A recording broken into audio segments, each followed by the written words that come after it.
question is about hemoglobin's function as carrier of oxygen from lungs to the peripheral tissue. And while going back, hemoglobin carries protons from peripheral tissues to the lungs. Basically, this concept is explained by what is called as Bohr effect. So the question is about this question is basically about certain factors which will shift the oxygen dissociation curve towards left side or towards right side. Note that the factors which will shift oxygen dissociation curve towards its right side, they will try to keep hemoglobin in its T state or tight state or taut state, whereas the factors that they will factors that they are keeping oxygen dissociation curve towards left side are factors which will move oxygen dissociation curve towards left side. They'll try to keep hemoglobin in its relaxed state. Okay, so now the question is about which all the factors help to release oxygen from hemoglobin at peripheral tissue level, and which one of the following do not result in a right shift of the oxygen hemoglobin dissociation curve. The question is which factor do not result in right shift in oxygen dissociation curve. Basically, you really need to rule out which is the factor which is shifting oxygen dissociation curve towards left side, basically, which do not result in a right shift of oxygen dissociation curve, indicating that this factor the factor that you are going to identify, it should be shifting oxygen dissociation curve towards basically left side. Okay, now the first option, increase in body temperature. Basically, increasing body temperature will keep hemoglobin subunits in its relaxed state, so that will basically help in the release of oxygen.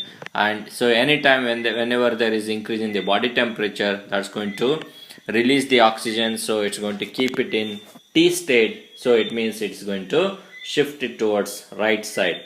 Now increasing muscular activity. Whenever the muscular activity is increased, basically there will be increased production of carbon dioxide, because TCA cycle will be running at a faster rate, and increased carbon dioxide, so basically it's going to diffuse into RBCs and combine with water to make carbonic acid by carbonic anhydrase enzyme, and carbonic acid is dissociated into bicarbonate and the protons, and the protons will go and bind protonate histidine residues, and thereby there will be formation of ionic bridges or salt bridges that will basically keep the hemoglobin in T state, and that helps to release oxygen from hemoglobin molecule. So that is basically moving hemoglobin into T state, so releasing the oxygen, so that will shift the oxygen dissociation curve towards right side, so it is also not a correct choice.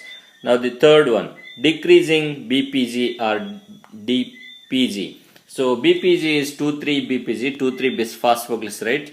So 2,3-bisphosphoglycerate, when it is present at high concentration, so it's going to bind with the positively charged pocket which is present in between the beta globin subunits.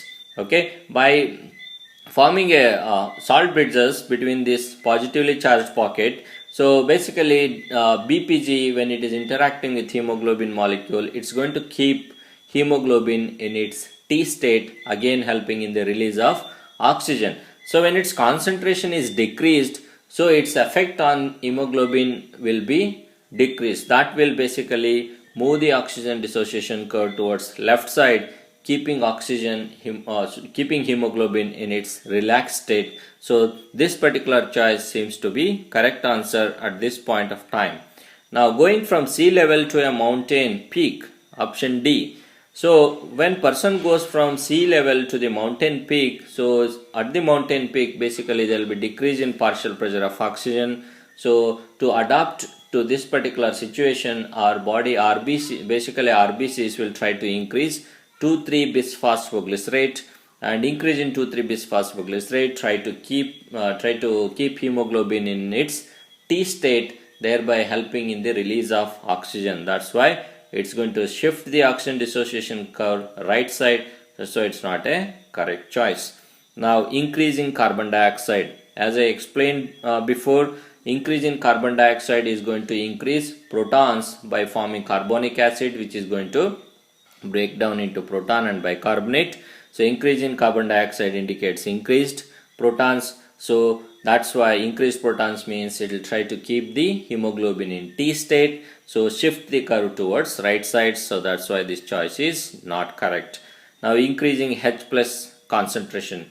Again, as I explained in option E, so increase H plus ion means there will be protonation of histidine residue. So that's why hemoglobin will be getting into T state. So T state of hemoglobin means it is right shift in the oxygen dissociation curve. So that's why it's not a correct option. Now the final option G, that is decreasing pH. Decreasing pH means it is increasing H plus ion concentration. Again, it's protonation of histidine residue. So because of that, there will be T state stabilization, right shift in the oxygen dissociation curve. That's why it's not a correct choice. So ruling out all the other choices, so the appropriate choice for this particular question, which do not result in right shift in oxygen hemoglobin dissociation curve, is decreasing 2,3 bisphosphoglycerate, because it's going to shift the oxygen dissociation curve towards the left side.